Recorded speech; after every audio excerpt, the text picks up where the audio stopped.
dan sebagainya. Fikir kemanusiaan, fikir Islamic Relief. Betul, baik. InsyaAllah. Okay, terima kasih Brother Syabab. InsyaAllah mana-mana yang ada WhatsApp kumpulan sekolah tu, grup sekolah tu kan, kalau dah ada 60 orang dapat 10 telaga. Contohnya kalau satu telaga 6 orang, 5 orang boleh pakat-pakat kan. Itu contoh. Banyak lagi cara lain kita nak bersedekah dan membantu mereka yang memerlukan. Terima kasih Syabab. Jumpa lagi insyaAllah. Baik. Terima kasih Azwan Dian. Terima kasih atas peluang yang diberikan. Assalamualaikum. Waalaikumsalam warahmatullahi wabarakatuh. Itu dia segmen Suara Kemanusiaan kita hari ini bersama Islamic Relief Malaysia dan menutup tirai warna pagi. Ya, dan selepas ini Yati akan bersama anda untuk Aspirasi 10.1 bermula dengan rancangan Persona di Zara. InsyaAllah Ustaz Muhammad Abdullah Alamin akan membawakan lagi siri-siri tentang forensik keluarga ya.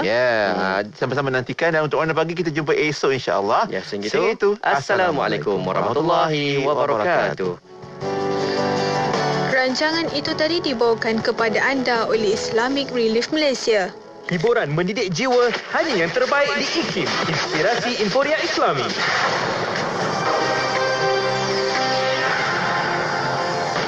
Assalamualaikum dan selamat pagi bersama Mazlina Ismail. Berita IKIM edisi jam 10 pagi. Kementerian Keuangan membuka rayuan bagi permohonan bantuan prihatin rakyat BPR bermula Selasa hingga 30 Jun ini bagi membantu rakyat yang tidak lulus dalam permohonan sebelum ini. Menterinya Datuk Seri Zafrul Tengku Abdul Aziz berkata pemohon boleh mengemukakan rayuan serta dokumen yang berkaitan untuk disemak semula Lembaga Hasil Dalam Negeri LHDN bagi memastikan bantuan dapat disampaikan kepada mereka yang benar-benar memerlukan. Permohonan rayuan boleh dibuat melalui dua kaedah, iaitu secara dalam talian melalui portal rasmi BPR LHDNM dan penghantaran borang rayuan secara manual di cawangan Pusat Khidmat Hasil PKH dan Pusat Transformasi Bandar UTC LHDNM secara janji temu sahaja. Katanya dalam kenyataan semalam. Keputusan Arab Saudi yang hanya membenarkan ibadah haji tahun ini dilaksanakan oleh warga negara dan penduduk negara lain yang berada di negara itu membuktikan keprihatinan mereka terhadap keselamatan dan kesihatan umat Islam seluruh dunia ekoran pandemik COVID-19. Menurut Lembaga Tabung Haji TH, Pengarah Urusan Kumpulan dan Ketua Pegawai Eksekutif TH, Datuk Seri Amrin Awaludin berkata, TH akur dengan keputusan itu. Katanya dalam kenyataan di Kuala Lumpur semalam. Kemarin, Menteri di Jabatan Perdana Menteri Hal Ehwal Agama Senator Datuk Seri Dr. Zulkifli Muhammad Al-Bakri berkata, Malaysia tidak akan menghantar jemaah haji bagi musim haji 1442 Hijrah berikutan keputusan Kerajaan Arab Saudi itu. Mengulas lanjut, Datuk Seri Amrin berkata bakal haji yang diperuntukkan giliran haji mereka pada 2020 dan telah diberi keutamaan sebelum ini untuk menunaikan haji pada 2021 kini diberi keutamaan untuk menunaikan haji pada 2022. Bagi bakal haji yang gilirannya pula adalah pada tahun ini, mereka akan turut diberi peluang pada 2022 tertakluk kepada kekosongan kuota tahun semasa. Sekian berita IKIM edisi jam 10 pagi. Assalamualaikum dan salam hormat. Laporan berita tadi dari sumber bernama Kapsul Masa. Pada tanggal 27 Jun 1998, lapangan terbang antarabangsa Kuala Lumpur KLIA telah dirasmikan oleh Seri Paduka Yang di-Pertuan Agong Tuanku Jaafar Ibni Almarhum Tuanku Abdul Rahman. Pembinaan KLIA telah dilaksanakan oleh KL International Airport Berhad, melibatkan perbelanjaan sebanyak 10.5 bilion ringgit dan siap dibina dalam tempoh 36 bulan. KLIA digelar sebagai lapangan terbang abad ke-21 kerana dilengkapi dengan kemudahan yang canggih dan mempunyai teknologi yang terkini. Kira-kira pada pukul 9.45 malam, sebuah pesawat Boeing 777 milik Penerbangan Malaysia MAS telah melakukan pendaratan pertama di KLIA. KLIA menjadi kebanggaan rakyat Malaysia bukan hanya kerana kemudahan yang disediakan, malah ia merupakan salah sebuah lapangan terbang yang terbesar di dunia dan pintu masuk utama ke negara ini. Petikan fakta ini disediakan oleh Seksyen Dokumentasi dan Penerbitan Arkib Negara Malaysia. Bismillahirrahmanirrahim. Bismillahirrahmanirrahim. Bismillahirrahmanirrahim. Bismillahirrahmanirrahim. الكافي بسم الله الذي لا يضر مع اسمه شيء في الأرض ولا في السماء وهو السميع العليم بسم الله الرحمن الرحيم بسم الله الشافي بسم الله الكافي بسم الله المعافي بسم الله الذي لا يضر مع اسمه شيء في الأرض ولا في السماء وهو السميع العليم بسم الله الرحمن الرحيم بسم الله الشافي بسم الله الكافي بسم الله المعافي بسم الله الذي لا يضر مع اسمه شيء في الأرض ولا في السماء وهو السميع العليم بسم الله الرحمن الرحيم بسم الله الشافي بسم الله الكافي بسم الله المعافي بسم الله الذي لا يضر مع اسمه شيء في الأرض ولا في السماء وهو السميع العليم بسم الله الرحمن الرحيم بسم الله الشافي بسم الله الكافي بسم الله المعافي بسم الله الذي لا يضر مع اسمه شيء في الأرض ولا في السماء وهو السميع العليم. Selami ilmu untuk kehidupan kita seharian bersama Nur Hayati Paradi di Aspirasi 10.1 IKIM, Inspirasi Inforia Islami. Assalamualaikum warahmatullahi wabarakatuh. Dimulakan dengan lafaz suci Bismillahirrahmanirrahim. Selawat dan salam buat Rasul junjungan Nabi Muhammad sallallahu alaihi wasallam. Selamat pagi.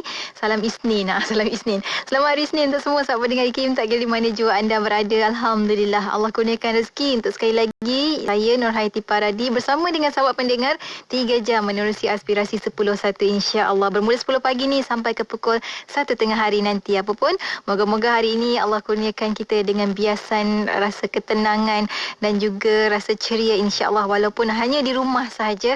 Moga-moga ada asbab kebaikan untuk sahabat-sahabat pendengar menjadi lebih baik dan juga lebih mempunyai motivasi insya-Allah. Baiklah, telah pun sama-sama sahabat-sahabat Warna Pagi sebentar tadi, Hazwan dan juga Sufian dalam konti, dan juga penerbit mereka pada hari ini Puan Maslina Alias. Terima kasih pada semua sahabat pendengar kerana terus setia bersama mereka dan juga bersama Yati. Jadi terima kasih juga pada mereka kerana menceriakan hari anda. Alhamdulillah. Baiklah, untuk bersama dengan Yati kejap lagi kita bakal bersama, kalau ikut jadual kita hari Isnin, tak lain tak bukan, kita akan bersama menerusi Pesona di Zahra. Kita ada Ustaz Muhammad Abdul Alamin untuk sama-sama ketengahkan cara teori psikologi Imam Al-Ghazali dalam silibus forensik keluarga, agrofobia hari ini. Ustaz nak bawakan topik tentang agrofobia.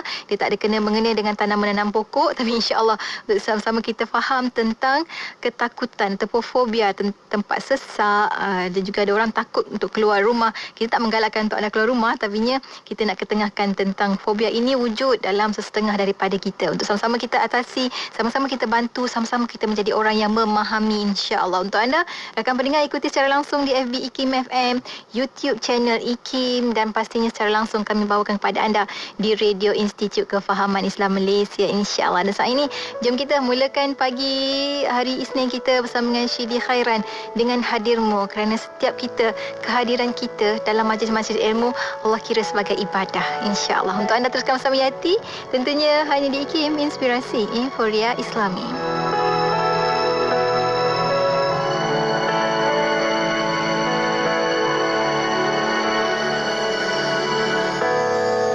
Hadirmu di sisiku bawa 1000 erti indah.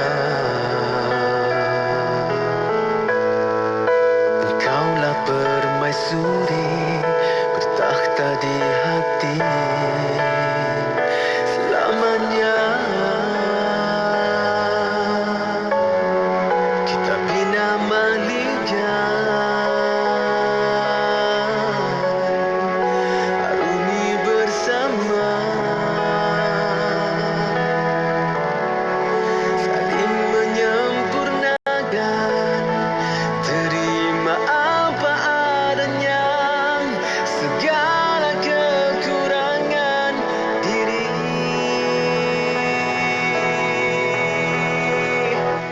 Angkulah sinar mentarimu, kau bagai cahaya rembulan, berputar hingga ke hujung nyawa. Terima kasih ku ucapkan atas lelah pengorbanan, melayari bahtera cinta, berbaja setia.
sinar mentarimu, kau bagai cahaya rembulan berputar hingga ke hujung nyawa. Terima kasih ku ucapkan atas lelah pengorbanan melayari bahtera cinta.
Jom lapor dan isytihar pendapatan sekarang.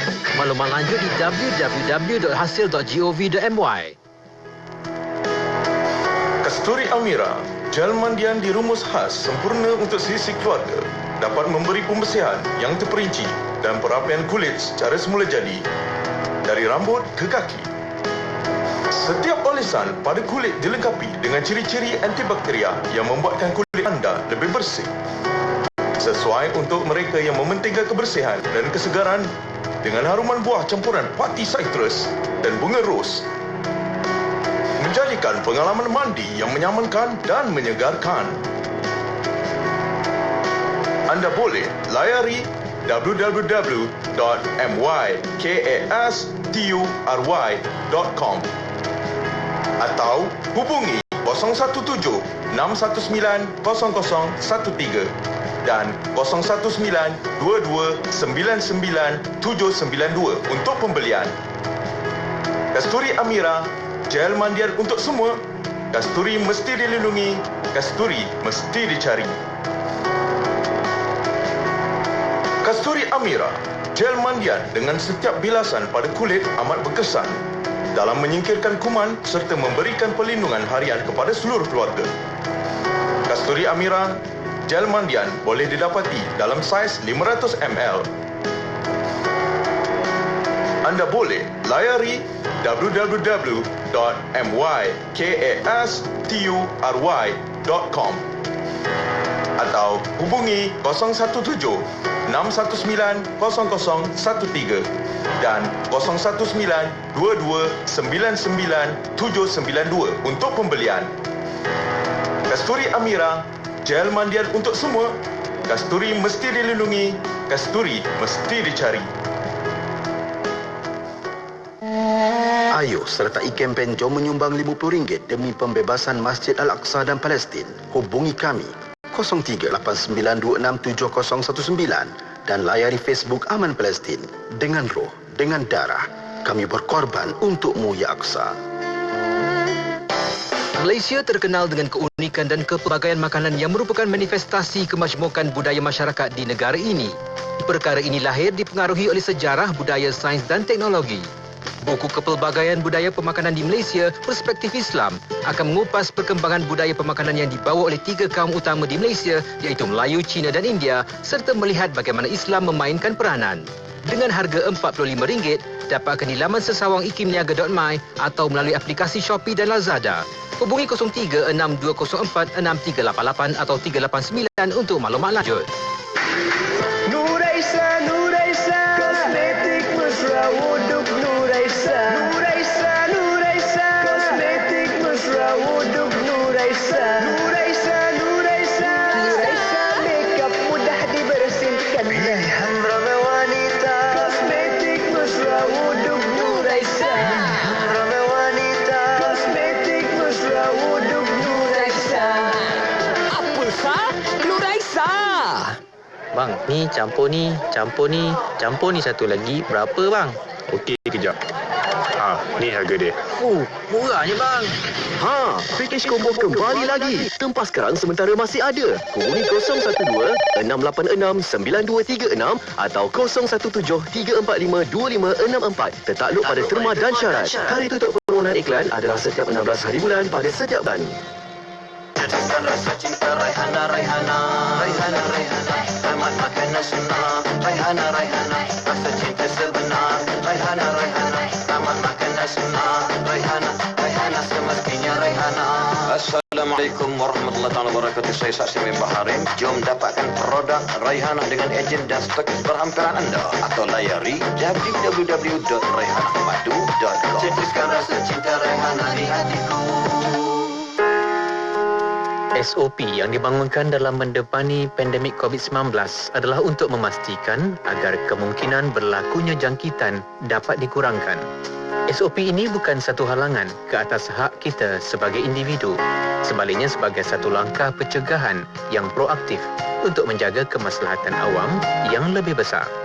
Pembudayaan SOP ini atau apa yang diistilahkan sebagai kebiasaan yang baru, the new normal, adalah sesuatu yang bukan sahaja tidak boleh dipandang ringan, malah tidak dapat dielakkan. Suka atau tidak, Kebiasaan yang baru ini perlu diamalkan dalam kehidupan kita demi memutuskan rantaian jangkitan COVID-19. Pastinya untuk mengubah daripada kebiasaan yang lama kepada kebiasaan yang baharu bukanlah sesuatu yang mudah. Hal ini menuntut kefahaman, pengorbanan dan kekuatan dalaman setiap orang. Kita perlu memotivasikan diri kita dengan melihat kepada perspektif menyeluruh dan bukan daripada sudut pandang individu semata-mata. Bagi umat Islam, kita perlu yakin bahawa apa yang dilakukan ini adalah untuk mendahulukan kepentingan awam berbanding kepentingan individu dengan mengaplikasikan konsep wiqayah atau pencegahan. Di dalam Al-Quran, konsep wiqayah atau pencegahan merujuk secara khusus kepada pencegahan dan pemeliharaan diri daripada seksa api neraka. Seorang ulama tafsir abad ke-12 Masihi, Ar-Raghib Al-Isfahani, menukilkan bahawa wiqayah juga membawa maksud pemeliharaan diri daripada pelbagai bentuk bahaya atau serangan yang boleh menyakitkan dan membawa kecelakaan.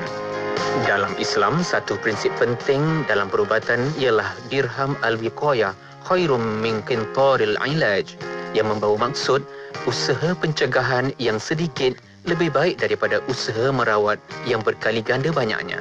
Prinsip ini ditekankan semenjak zaman Rasulullah sallallahu alaihi wasallam lagi. Antaranya oleh sahabat baginda bernama Al-Harith ibn Qaladah yang merupakan seorang pakar perubatan. Apabila ditanya apakah asas kepada perubatan, Al-Harith ibn Qaladah menjawab, pencegahan. Hal ini jelas daripada banyak sunnah baginda sallallahu alaihi wasallam yang menekankan konsep wiqayah. Misalnya menerusi hadis baginda sallallahu alaihi wasallam yang bermaksud, yang sakit janganlah mendatangi yang sihat. Hadis riwayat Bukhari dan Muslim. Pendekatan wiqayah atau pencegahan seperti yang dianjurkan dalam Islam dapat mengelakkan situasi seperti yang disebut oleh peribahasa Melayu, disangka tiada akan mengaram, ombak yang kecil diabaikan, yang membawa maksud mendapat bahaya kerana memandang ringan akan perkara atau bahaya yang kecil atau tidak kelihatan. SOP yang dikuatkuasakan merupakan satu usaha pencegahan yang menepati roh Islam. Marilah sama-sama kita mematuhi SOP supaya kemaslahatan awam akan terpelihara, insya-Allah. Allah Subhanahu Wa Taala berfirman yang bermaksud, patutkah mereka bersikap demikian? Tidak mahu memikirkan, iaitu mentadabbur isi Al-Quran? Kalaulah Al-Quran itu datangnya bukan dari Allah, nescaya mereka akan dapati perselisihan yang banyak di dalamnya. Surah An-Nisa ayat 82. Manusia perlu melakukan tadabbur dengan meneliti dan menghayati isi kandungan Al-Quran secara mendalam agar petunjuk yang diberikan Allah Subhanahu Wa Taala dalam kitab suci Al-Quranul Karim itu dapat memperteguhkan keimanan kita kepada Allah Subhanahu Wa Taala. Bermula April ini, ikuti rancangan tadabbur bersama penyampai anda Nur Hayati Paradi dan tetamu Ustaz Muhammad Syahri Abdul Rahman. Setiap Jumaat pukul 11 pagi, teguhkan iman dari suluhan Al-Quran dalam rancangan tadabbur di IKIM Inspirasi Inforia Islami. Amalan menjaga kebersihan diri sebenarnya bukanlah sesuatu yang asing bagi umat Islam. Menjaga kebersihan diri terutamanya tangan dan juga kebersihan tempat sekeliling seperti rumah dan tempat kerja seharusnya tidak menjadi isu besar bagi umat Islam. Dalam sebuah hadis yang diriwayatkan oleh Muslim, diperingatkan bahawa apabila salah seorang daripada kamu bangun daripada tidur, janganlah dia mencelupkan tangannya ke dalam bekas air sebelum membasuhnya sebanyak 3 kali. Hal ini kerana dia tidak tahu di mana tangannya bermalam.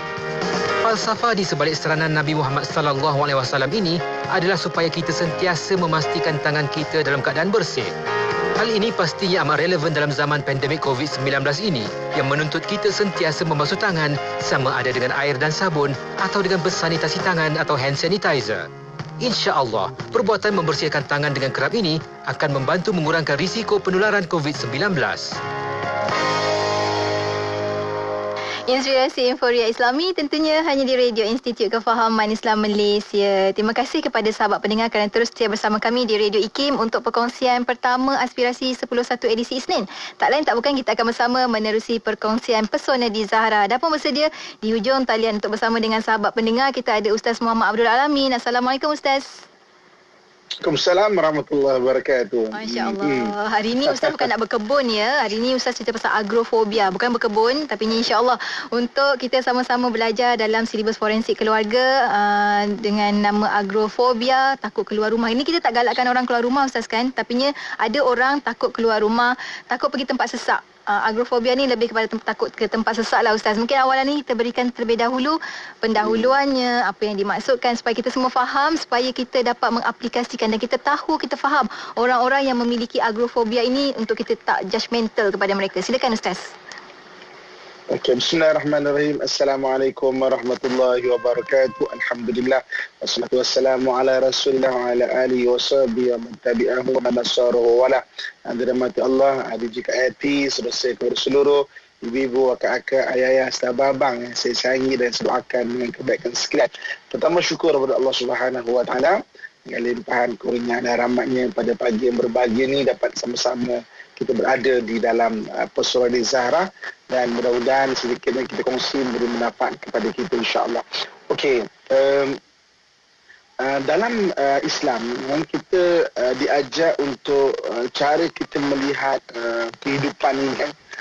Dan salah satu cara kita melihat kehidupan ini adalah kita hidup secara bermasyarakat. Kita hidup secara secara beramai-ramai dan Islam meraihkan sangat hidup di masyarakat. Sebab itu kalau kita lihat banyak Islam ajarkan kepada kita cara memandang sekeliling kita, utamanya memandang manusia kan. Maknanya apa itu mak ayah, kita dah kongsikan maknanya mak ayah tu ada 5 jenis mak ayah kandung, mak ayah tiri, mak ayah susuan, mak ayah mertua dan mak ayah angkat dan jaga kita daripada kecil.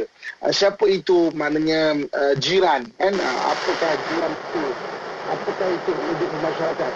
Dan yang paling tinggi adalah kita digalakkan untuk bersilaturahim. Sampai dalam hadis diriwayatkan oleh At-Tirmizi, Nabi SAW menyatakan bahawa mayuri, siapa yang Allah hendak Allah Subhanahu wa taala memanjangkan umurnya dan juga memurahkan rezekinya, maka hendaklah dia menghubungkan silaturahim.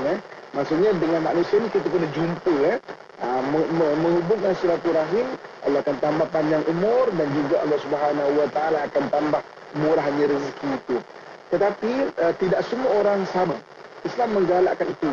Jadi kadang-kadang ada orang yang memang dia mudah untuk menggalakkan silaturahim daripada sudut mudah untuk jumpa orang. Ada orang yang susah kan. Ini ada dibahaskan ada daripada sudut ilmu kejiwaan sebagai introvert dan extrovert. Introvert ni adalah orang yang dia mendapat tenaga dengan bersendirian. Extrovert dia mendapat tenaga dengan beramai-ramai. Sebab itu kalau kita tengok sekarang ni tengah PKP, ada orang PKP satu benda yang sangat susah bagi orang yang ekstrovert dia duduk rumah macam penjara. Tapi orang yang introvert duduk rumah tu lebih aman dan nyaman bagi dia.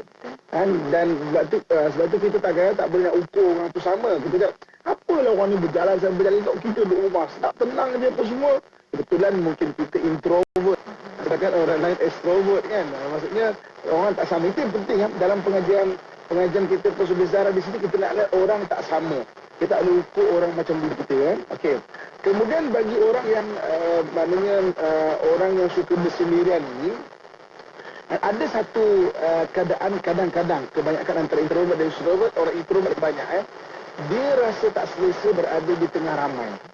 Okey. Dia rasa sesak nafas di tengah ramai, dia rasa tak selamat berada di tengah ramai, dia rasa macam akan terancam berada di tengah ramai. Jadi kalau benda ini sampai mengganggu hubungan sosial, disebut sebagai agorafobia. Bukan agorafobia. Agorafobia ni satu istilah yang disusun oleh ilmu kejiwaan bahawa orang yang rasa tak selesa berada di tengah ramai, dia rasa tak selamat, dia rasa tidak terancam, dia rasa macam sesak nafas kalau berada di tengah ramai. Cuma terutamanya bagi orang yang tak biasa environment, dia tak biasa, tidak kenal dan sebagainya. Okey. Kenapa kita nak kongsikan pada benda ini pada hari ini? Dia buat kat tuan-tuan muslim-muslimat sekalian.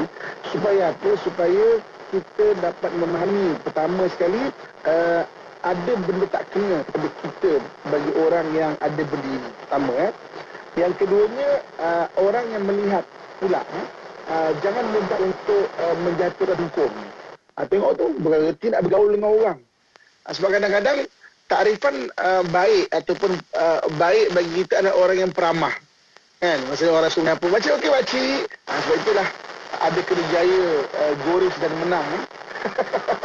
Sebab bagi makcik-makcik kadang-kadang dia rasa baik, peramah budak ni kan. Maksudnya, makcik dah makcik Goris dan menang kan. Maksudnya, jadi takrifan baik kita, kadang-kadang kita kata, bagus budak ni peramah kan, tanya khabar, tanya apa semua kan.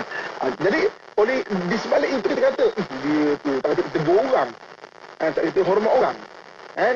Tak kata nak menyapa orang, mak dia mesti tunggul pula. Ada orang yang memaparkan sifat demikian, memaparkan dia buruk ada, tapi kita kena faham ada jenis orang macam itu. Ada kita kena faham supaya apa? Supaya pertama sekali kita faham dia, kita tak mudah nak tuduh dia sombong. Kita tak mudah nak tuduh dia macam tak ada tidak bergaul dan sebagainya. Yang keduanya orang kena sumbang contohnya kan. Yang keduanya diri dia sendiri itu. Dia kena faham benda ni kena baiki. Dia tak boleh nak macam katakanlah dia sebagai seorang isteri kan. Jadi maknanya suami nak ajak pergi kenduri kahwin, tak nak lah. Sebab rupanya dia tak selesa di kawasan orang yang dia tak kenal. Dia tak selesa. Maknanya dia kena faham diri dia dan dia kena baiki. Jangan dia feel good dan membiarkan diri dia selama-lama begitu. Sebab apa? Nanti dia mudah disangka baik, disangka buruk oleh orang lain. Dalam hadis kan Nabi SAW pernah menyebut bahawa mana al-fitnatun na'imah. Fitnah itu tidur.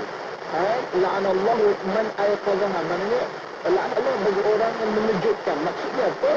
Kita menendahkan diri kepada fitnah itu dilarang. Memfitnah itu satu hal orang lain. Kita ni menendahkan diri dan difitnah oleh orang lain. Orang akan cakap tak kena kena sumbang, tak kena nak gaul orang dan sebagainya. Kita kena faham ada benda yang tak kena dalam diri kita. Kan? Atau kita kena faham jangan feel good melayankan benda itu. Kita duduk rumah, suami nak ajak ke mana-mana, tak nak, isteri nak ajak ke mana-mana, tak nak. Kan? Jadi dia boleh mengganggu hubungan kekeluargaan. Kan? Maknanya keluarga buat kenduri, buat keramaian, buat sama-sama dalam keadaan biasa, bukan keadaan pandemik. Maksudnya dia tak selesa, dia tak suka, dia rasa macam asing.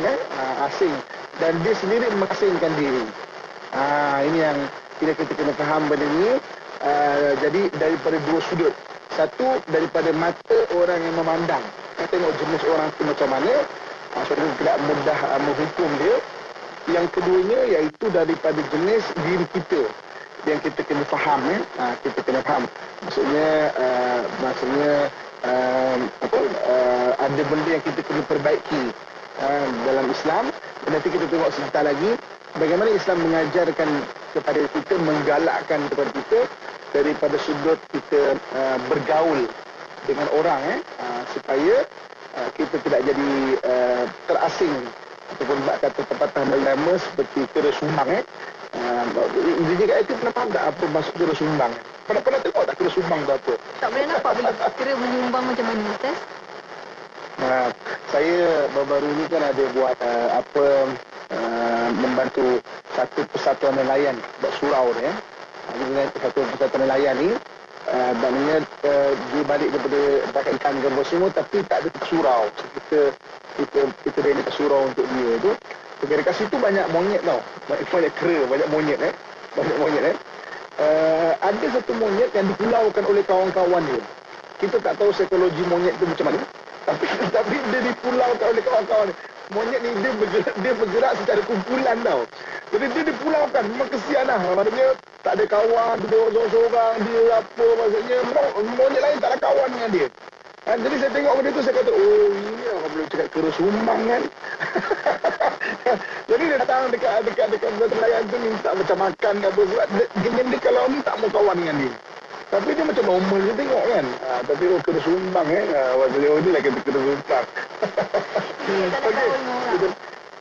Ada dalam 30 orang. Okey, kita berjaya seketika Ustaz. Kita sambung. InsyaAllah. Itulah. Dan saya sangat tertarik bila Ustaz kata tadi, orang memfitnah satu perkara Ustaznya. Tapi kita penyebab orang memfitnah. Kita penyebab orang bercakap-cakap tentang kita. Itu pun tak baik sebenarnya. Dan insyaAllah lepas ni Ustaz akan kongsikan bagaimana Islam mengajarkan kita untuk bergaul tu bagaimana. Dan kita ada sahabat-sahabat kita yang juga kongsikan pengalaman. Anda boleh juga kongsikan pengalaman. Antaranya Nur Huda Zakaria Ustaz, kita kongsikan kata dia mengalaminya jika keluar berlaku panic attack, sebab itu diasingkan diri. Jadi ini macam mana Islam boleh membantu insya-Allah menerusi pelajaran bagaimana psikologi daripada Imam Al-Ghazali sendiri. Kita akan kongsikan lepas kita berhenti rehat ketika. Untuk anda rekan mendengar, tugas anda mudah aja. Tekan butang share. Bersama kita sebarluaskan ilmu ini pada yang lain. Untuk anda jangan ke mana-mana, teruskan kesetiaan bersama kami tentunya hanya di IKIM, Inspirasi Inforia Islami.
Inspirasi Inforia Islami tentunya hanya di Radio Institut Kefahaman Islam Malaysia. Alhamdulillah, waktu ini kita kembali bersiaran bersama dengan sahabat pendengar menerusi perkongsian pesona di Zahara untuk bersama sahabat-sahabat kita akan bersama Ustaz Muhammad Abdul Amin untuk perkongsian kita pada hari ini. Ustaz, ada lagi ke Ustaz di talian?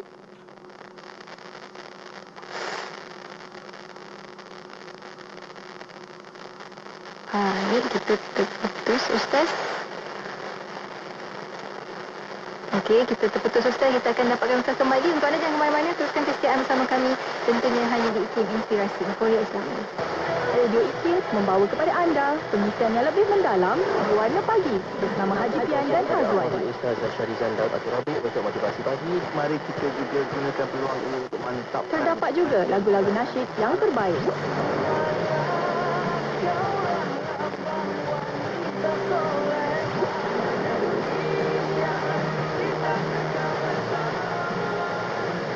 Terus setia bersama IKIM, Inspirasi Inforia Islami. Inspirasi Inforia Islami tentunya hanya di IKIM. Kita kembali bersiaran untuk bersama dengan sahabat pendengar hari ini bersama dengan Ustaz Muhammad Abdul Amin untuk perkongsian agorafobia. Takut ke tempat sesak, takut nak bergaul dengan orang dan sebagainya. Alhamdulillah, terima kasih banyak Ustaz kerana terus setia bersama kami. Sambung lagi Ustaz tadi macam mana sebenarnya dalam Islam sendiri untuk satu nak menggalakkan, keduanya macam mana nak bantu kita untuk keluar daripada kepompong tak nak bergaul dengan orang, menjadi sumbang ni. Dalam masyarakat sumbangnya orang tu tak bercampur orang. Silakan Ustaz. Okey. Ini dua kakak tuan-tuan muslim-muslimat yang mati Allah sekalian. Okey, mari kita lihat macam mana dalam Islam. Sebenarnya Islam mengajar kita daripada kecil lagi untuk kita memahami cara berurusan dengan manusia. Maknanya bermuamalat dengan manusia ni sebenarnya bagusnya kita daripada kecil. Macam mana Nabi SAW mengajarkan kepada kita nak ajar anak kita kan la'ib waladaka sab'an. Ajar bermain-mainlah anak kamu ketika umur lahir sampai umur 7. Mana kita dah ajak anak kita tu bergaul. Laki tu bermain-main. Dia bercakap dengan kita bercakap dengan dia. Dia bergaul dengan kita bagi teka-teki kat dia, kita cerita hantu kat dia. Kita guling-guling dekat dia. Dan maknanya kita bercakap-cakap dengan dia. Adik walau ada kasabang, ajar anak kamu adat 7 sampai 14. Di sini ada ajar sembahyang berjemaah. Sembahyang berjemaah macam mana dia dah boleh untuk berkomunikasi dengan orang lain kan. Berjemaah kan. Kemudian wasahibu sab'an, jadikan dia kawan pada 14 ke atas. Mana jadikan dia kawan. Kita dah boleh bercakap, berbual dengan dia tu kan. Jadi juga diajar untuk kita bercakap sampai dalam hadis Nabi SAW banyak menyebut bagaimana kita perlu bercakap dengan yang baik. Kalau menampak benda-benda kemungkaran, nampak amin kemungkaran, falyughayyir biyadi fa illam yastati' fa bilisani fa illam yastati' fa biqalbi fa dzalika adaful iman. Barang siapa yang melihat suatu kemungkaran hendaklah dia ubah dengan tangan jika dia mampu. Tak mampu ubah dengan lisan, bercakaplah. Tak mampu ubah dengan hati, itulah selemah-lemah iman kata Nabi SAW.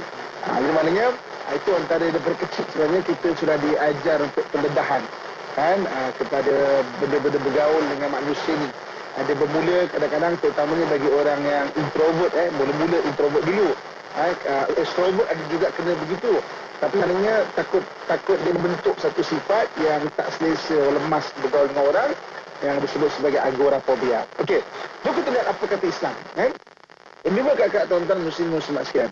Kalau kita lihat hadis Nabi SAW tentang hak sesama muslim, hakul muslim, maknanya hak muslim alal muslim atas orang Islam. Antaranya apa? Antaranya absus salam, memberi salam. Memberi salam ni maknanya menyapa.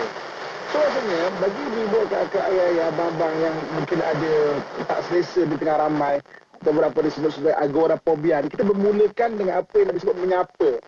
Menyapa dengan memberi salam. Assalamualaikum. Assalamualaikum. Jadi maknanya kita datang apa step kita? Kita datang dengan mak mertua. Kita tak selesa rasa. Maknanya orang mungkin macam kita rasa sak nafas macam orang semua tengok dia. Mulakan beri salam. Assalamualaikum. Mulakan dengan begitu. Apa Nabi SAW ajar lagi? Antaranya adalah menjawab bersin. Itu adalah menyapa yang Islam ajar tau. Untuk kita masuk kepada masyarakat. Orang bersin kan? Kan? Orang bersin disunat untuk mengucapkan Alhamdulillah. Alhamdulillah. Maka orang yang mendengar dia, maksudnya menjawab sapaan itu dengan menyebut yarhamkallah. Orang yang mendengar orang mendoakan dia, Allah merahmati kamu, dia mendoa yahdina wa yahdikumullah. Mana Allah menghidayah aku dan menghidayah kamu. Nampak tak? Itu benda latihan yang bagus untuk kita berkomunikasi. Kan Islam ajar untuk berkomunikasi. Maknanya taklah kita asing duduk diam, apa nak berbual ni kan. Bermula dengan itu. Bermula dengan itu. Kemudian apa lagi? Antaranya adalah penyertaan. Apa kata Nabi SAW? Iaitu mengenai hakul muslim ala muslim, hak muslim kata muslim, menyertai undangan. Maknanya menghadiri undangan. Jika kamu diundang ke satu undangan, kita ada undangan contoh macam kerja kahwin dan sebagainya kan, maka hendaklah kamu menghadiri undangan itu kecuali dengan uzur lah. Maknanya dengan uzur, mana hadiri majlis itu. Bagaimana diajar kepada kita untuk kita membuat penyertaan. Maknanya jom kita menyertai. Dalam kemudian apa lagi? Iaitu menghantar jenazah. Menghantar jenazah ni penyertaan. Kenapa Nabi menganjurkan kita untuk menghantar jenazah? Sebab daripada sudut ilmu kejiwaan, orang akan lebih ingat benda yang sedih daripada benda gembira. Okey, DJ Kak Yati pernah ni tak? Pernah mengalami sesiapa orang yang meninggal tak? Pernah tak? Pernah. Meninggal. Pernah. Pernah kan Okey, waktu tu tengah sedih. Siapa? Ada tak siapa yang meninggal? Abang saya 2 orang. Anak saya 2 orang. Abang meninggal maknanya mudah Allah merahmati, maknanya dah menggolongkan dengan bersama orang soleh. Okey, saya tanya satu soalan. Ingat tak siapa yang hadir ketika meninggal itu? Ingat kan? Okey. Berbanding dengan ingat tak orang yang hadir waktu majlis perkahwinan? Tak sempat nak tengok, Ustaz. Nampak tak? Sebenarnya kita akan ingat orang yang bersama kita dalam keadaan kita tengah sedih, dengan keadaan yang kita tengah berbanding dengan gembira tau. Sebenarnya sebab itu kenapa hadis Nabi SAW menganjurkan sangat untuk kita menghadiri menghantar jenazah. Sebab hadis Nabi SAW sebut, siapa yang menghantar jenazah sampai ke kuburan, maka pahalanya seperti Gunung Uhud. Gunung Uhud ni 7 km kurang lebih besar dia. Kalau kita pergi ke Madinah, maksudnya ada satu kita pergi kawasan medan peperangan Uhud kan. Dah ada gunung kecil, itu bukan Gunung Uhud. Gunung kecil itu Gunung Rumat, Jabal Rumat, Gunung Pemanah. Tempat Nabi SAW meletakkan pemanah-pemanah di atas itu. Tapi gunung Jabal Uhud ni yang belakang tu, dia 7 km besar tu. Siapa yang menghantar jenazah, maka diberikan sebesar Gunung Uhud, kata Nabi SAW. Maknanya menghadiri orang meninggal. Dia menghantar jenazah sampai ke kubur, maknanya dapat 2 Gunung Uhud.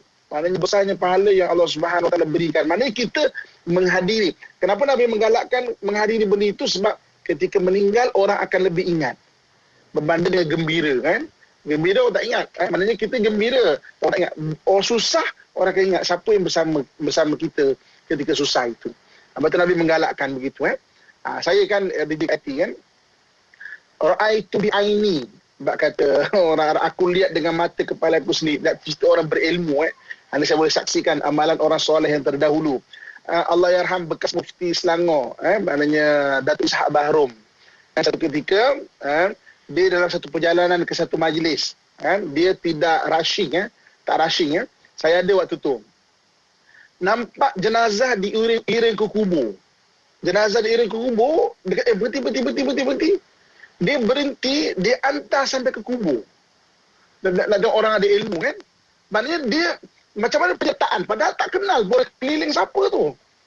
Sampai ke kubur. Jadi sampai ke kubur, jenazah masuk ke kubur, dia doakan, dia minta izin beredar. Tapi maksudnya, saya lihat dengan mata saya, amalan orang-orang soleh, orang ada ilmu ni kan. Dia tak rushing. Kalau kita ikut, kita alah, siapa dah kan. Kalau mendoakan tu mujur je. Allah. Kita rasa, apa. Atau, kesiannya kenapa tu sebab COVID macam ni. Sekarang tak boleh lah nak hantar kubur maksudnya kan. Sekarang pada lainnya kita banyak pahala hantarkan ke kuburan kan. Sekarang tak boleh lah. Tapi masalah ceritanya, dia hantar tau. Padahal tak kenal orang sekeliling. Kan? Saya tahu tengok orang berilmu kan. Atau kadang-kadang kalau kita bergaul dengan orang berilmu, kita akan belajar sesuatu dengan mereka. Jadi mana nak cerita di sini macam mana penyertaan maksudnya kita belajar. So bagi orang yang dia tak suka, tak selesa, jangan layankan benda ini. So kena belajar, kena develop, kena belajar bagaimana untuk bergaul. Maksudnya kena penyertaan. Kena bersama-sama, kebersamaan tu. Jangan duduk selesa dan kita rasa feel good. Duduk bersendirian itu lama-lama takut kita terasing dan kita tak nak bergaul dengan orang lain. Sedangkan hidup di dunia ni adalah antaranya adalah pergaulan. Kita panggil hubungan sosial kan, yang boleh maknanya dibuat. Okey. Dan sebagai akhirnya, apakah doa amalan yang bagus untuk kita amalkan? Doa amalan yang bagus untuk kita amalkan, iaitu kita minta Allah Subhanahu Wa Taala masukkan kita dalam golongan orang-orang yang baik kan. Apa doa dia? Doa ini Nabi SAW ajarkan kepada kita ketika kita habis mengambil wuduk. Doa mengambil wuduk tu dia bukan semata-mata terhenti ketika kita nak ambil wuduk semata-mata Tapi itu doa yang diajar. Apabila diajar oleh Nabi SAW, mana doa tu doa ma'thurat. dalam Al-Quran ni boleh kita baca doa itu. Apa doa itu? Allahumma ja'alni minat tawabin waj'alni minal mutatahirin waj'alni min ibadikas salihin. Ya Allah, jadikanlah aku ini daripada golongan orang-orang yang bertaubat. Jadikanlah aku ini daripada golongan orang-orang yang membersihkan diriku. Dan jadikan aku daripada golongan orang-orang yang soleh. Allah ja'alni minat tawabin waj'alni minal mutatahirin waj'alni min ibadikas salihin. Jadi boleh diamalkan doa ini untuk kita menyertai, kita faham, ya Allah, aku nak bersama orang yang soleh. Kan? Bukan bersendirian. Aku nak bersama dengan orang-orang yang baik, orang bertaubat, orang yang membersihkan diri, dan orang yang daripada golongan orang hamba-Mu, orang yang soleh. Kita berkumpul dengan orang-orang yang soleh. Kan? Untuk mungkin kita boleh saling belajar. Kan? Kalau dalam istilah Quran dia panggil tadarus. Tadarus itu saling belajar. Darasa belajar. Tadarasa dia ada saling. Kan? Dia ada saling belajar. Maksudnya bila kita bergaul dengan orang soleh ni, kita saling belajar sebenarnya. Macam contoh, jika satu hari saya di Yaman, waktu tu kemudian saya masuk satu masjid bersama dengan orang Melayu. Kita dah habis selepas isyak tu, saya pun mengimamkan sembahyang. Jadi saya mengimamkan sembahyang. Waktu saya baca surah, saya baca satu surah yang panjang, surah Al-Hashr ayat akhir kan. Maknanya ayat tu panjang, tapi ayat tu satu je. Habis saya dah habis sembahyang, satu orang pakcik panggil. Dia kata dalam mazhab Syafi'i digalakkan paling kurang kita membaca 3 ayat ketika surah. Surah tu sunat, digalakkan 3 ayat. Saya kata kenapa? Berdasarkan bahawa ayat yang paling sedikit dalam Al-Quran adalah surah Al-Kawthar, iaitu 3 ayat. Inna atainakal kautsar fasalli liqawna inna syani'aka labtar. Maknanya digalakkan, bukan wajib, bukan, maknanya digalakkan, maknanya afdal, maknanya sunatnya afdal. Maknanya kita bergaul dengan orang baik, kita belajar sesuatu yang sentiasa belajar. Sebab itu jangan asingkan diri dan jangan feel good untuk duduk sendirian. Kita keluar tu mungkin kita tak selesa, tapi belajar untuk itu. Nanti kita akan belajar banyak benda. Kita akan belajar orang yang baik akhlaknya untuk kita ikuti. Kita akan belajar daripada orang yang tak baik akhlak untuk kita jadi kesepadan dan pengajaran. Jangan duduk dalam seorang bilik kita. Itu benda yang maknanya kalau sampai kita rasa nak muntah, panic attack kat luar sana, itu kena baiki diri. Dan bagi orang yang melihat ada saudara mara dia, isteri dia, suami dia begitu, jangan terus judge. Abang ni apalah, kena sumbang lah. Abang ni apalah, jangan begitu kan. Kita kena faham dia, okey, bantu dia. Ajak penyertaan. Jom bang, tak nak lah. Jom lah. Tak nak lah, jom lah. Maknanya ajak dia. Kadang-kadang kita bosan nak ajak. 2 kali, 3 kali ajak, tak nak. Mantap lah. Kita pergi seorang-seorang kan. Jadi maknanya ajak orang. Ajak penyertaan tu. Anak kita ajak. Walaupun dia tak nak, ajak jom. Mari. Kan? Supaya jangan dia serasa selesa bersendirian, tak bergaul dengan orang, tak menjalinkan silaturahim, kan? Tak kenal saudara mara dan sebagainya. Jadi maknanya ini benda yang kita kena jagalah. Okey, sebelum kita buka kepada para penonton kan, soalan, saya suka nak cadangkan kat sini bagi kita mengambil manfaat, menyambung silaturahim. Sekarang kita tengah PKP kan, PKP begini. Kita bincang dengan pakcik-pakcik kita semua, anjurkanlah majlis silaturahim melalui aplikasi online ni. Kan? Bacaan Yasin sama-sama ke, tahlil sama-sama ke, maksudnya jadi maknanya anak kita kenal pakcik-pakcik yang sepupu-sepupu yang memang yang kita tak kenal. Sekarang ni orang dah makin matang menggunakan aplikasi macam ini kan. Galakkan supaya kenal sepupu, kenal ni, maksudnya kenal saudara mara. Boleh dengan online ni pun tak apa. Kan? Ni dalam online, ke online pun tak nak dengan orang. Dalam waktu offline pun tak nak kat orang. Dekat online pun tak nak kat orang. Bukannya jumpa pun, nampak muka je. pun agorafobia juga. Aduh kan. Macam itu, amalkan doa yang habis kita mengambil wuduk tu. Sangat bagus sebenarnya. Jadi kita minta Allah jadikan kita bersama orang soleh, orang bertaubat dan orang yang bersihkan diri. Wallahualam. Allah. Ustaz, ada yang tanya Ustaz, soalan ni Ustaz, kata boleh ke sebab sekarang dah PKP, teman-teman Encik Ustaz tadi kongsikan tentang PKP kan. Kita tengah PKP, jumpa kita adalah keluarga kita sahaja Ustaz. Boleh ke kita amalkan doa ini, moga-moga keluarga kita juga tergolong dalam golongan orang yang baik-baik ni Ustaz? Boleh. Semua kalau nak ramai-ramai kita baca Allahumma ja'alna, na tu kami Allahumma ja'alna minat tawabin wa ja'alna minal mutatahirin wa ja'alna min ibadika salihin. Kalau seorang-seorang kita boleh baca Allahumma ja'alni. Ni itu makna saya. Na makna ramai tapi kalau kita seorang-seorang kita baca na pun tak apa. Doakan. Doa untuk keturunan ni sangat bagus. Kita boleh lihat bagaimana Nabi Ibrahim AS mendoakan keturunan dia. Nabi Ibrahim kata Rabbi ja'alni muqimas salah wa min zurriyyati. Ya Allah, jadikan aku orang yang mendirikan sembahyang dan juga untuk zuriat aku. Jadi maknanya sunat untuk mendoakan zuriat kita, zuriat yang soleh dan solehah.